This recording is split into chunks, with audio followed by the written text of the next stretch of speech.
Last week, Bill Gates was here, the giant, the man who gave birth to the computing system that we currently have.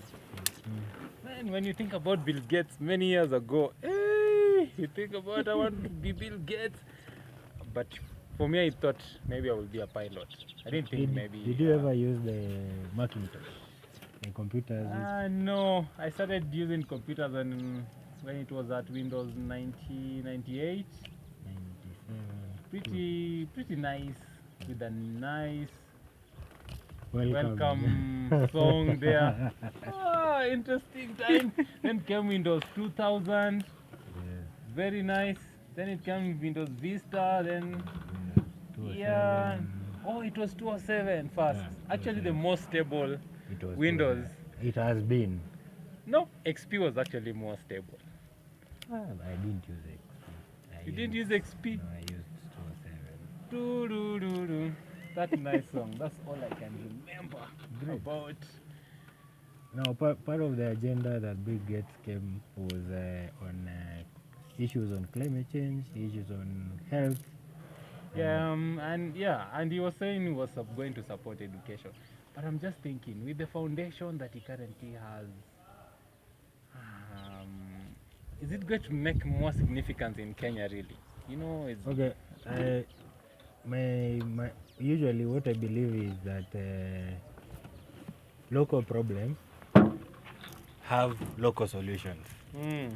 So whenever we are trying to borrow something which is not local, then usually it's like a problem, adding a problem on top of a problem. But they've always thought that they are going to solve African problems through maybe. Is it that they think money is going to solve our problems? No. Look at this. Even in the Western world and the Europe, they import products from Africa. So which means Africa is actually self-sustaining. It's self-sustaining. It's more than self-sustaining. So what is the problem that we have to seek from external people to come support us?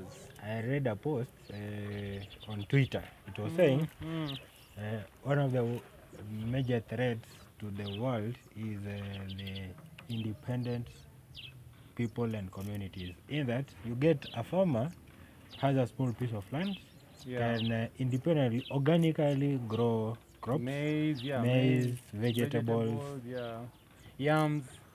At no cost. It doesn't require that you need to put fertilizer. You need to put, maybe you get certified seeds. There's also ample rainfall. There is rainfall. You see, that aspect of this farmer is very independent. He'll never depend on something external. So that becomes a threat to even these, maybe the likes of Bill Gates, I can say, to be specific. But Bill Gates has been in Africa a couple of times. I think it's only Kenya that he has not really visited and maybe put some much investment. But is that really an investment? He's saying his foundation is going to assist to especially to educate more people and also support the health system. Okay, you see, his foundation, they are talking about malaria, like doing away with stories of malaria, because malaria is the highest killer disease. So he's trying to do away with malaria. But people think actually malaria as a business because they're always looking for ways to get money. Think about it. NGOs are saying we'll give our women nets, or the families nets, to alleviate the spread of malaria and all that. But there's still malaria either way. Yes. But is it really going to take away those people, or what will be their significance now that he's coming here? This is okay. I guess it's about as well government. You get there is individual interest to government. So you can get, like, for this government, before now the route of government, there was a total ban to GMOs. Even GMOs. Now you look at for William Ruto, he's into trying to review what was banned, for me, I feel that GMO, I think if you look at people health, I think has improved when GMO wasn't there. But I think GMO maybe is going to assist in maybe places where we have the drought, because maybe science has proved this can actually do better. Okay, I don't know if he's thinking about in that way, in that direction, or is up to something. okay, do you think GMO will solve the hunger problem? No, it will not. In the first It place, will do you not. I think was there really the hunger as it was perceived? No, hunger is there. For me, I've lived in the rural village for many years, and I remember in 1997 there was hunger. Yeah, where we used to have the yellow maize. You millennials have not seen yellow maize. We have seen yellow maize. We have seen the government distributing food to our homesteads. Okay. So I know hunger is there, but I feel also the government is not doing enough about the hunger problem. Reason being, let me give you a case. In Turkana, there's a very big freshwater lake, but people are dying in Turkana. Yeah. It's either the government is not doing anything, they are not hearing, they are not going there, but they have MPs. But now look at this. We are talking about hunger. Yeah. But now let me go back to history, because I'm now a millennial, and that during Moi's time, it was from history. Yeah. It is recorded that there was the agricultural development ADC corporations, Yes. whereby the government had huge chunks of land. Yes. It could farm, produce, Yes. and now this food could sustain the entire population. The country could sufficiently serve the country. Yes. But look at this now currently, the agricultural development corporation collapsed. We have the land, but now the land was leased out to individuals who have personal interests. Yeah, to do something else. To do something else, maybe for livestock production. But some other people, people say it's because of that there's problem with the climate. So that's why you also seen Bill Gates came. No. There is.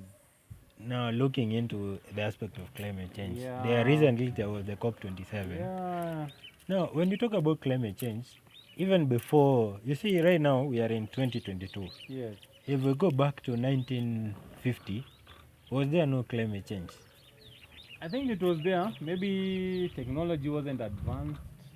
So does it mean there when were technology? Not many emissions. Maybe technology is the one. But you see that time, when you look at the aspect of industrial revolution, that time, that was when we had the steam engines. We have where we use the coal for operation. It was mechanical, so a lot of carbon emission. Actually, so compared to now, where we have transformed to use of fossil fuels, and currently the cars are even more efficient. Yes.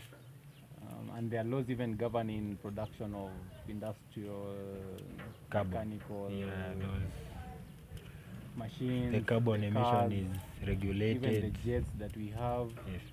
So I think even right now, I think the climate change, maybe that aspect of looking at the climate should maybe shift focus to, is it really the engines that are running that are really causing this problem, or it's actually something else?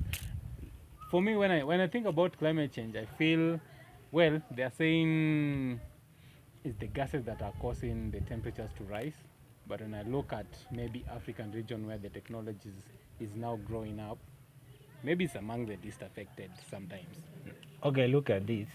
Right now in Kenya. Reason why I'm saying that, because in Kenya, you see the effects are there is because people are doing deforestation, so there's no cover, which is actually maybe rising the temperatures because there's nothing that is absorbing that heat. So the ground is absorbing and releasing the same heat. But now look at this. Yeah. In Kenya, we are talking about prolonged droughts as some of the effects of climate change. Yeah. Go to our neighboring here in the north and the South Sudan. Yes. We are talking about floods. Go to Nigeria, we're talking about floods. Yeah, there are floods. So you see, what is this that you are talking about climate change? Imbalance. You go to the Europe, we are talking about drought when there is even snow. Yes, there is snow. Yeah. So people are suffering in different ways about this climate. I think we need to spend some time, maybe next time. Maybe next time we spend time to look at the different zones that we have, Yeah. Africa, Europe, and all that. What really is affecting people with regards to climate change? Sure. I guess we should look into that in details next time. Thank you.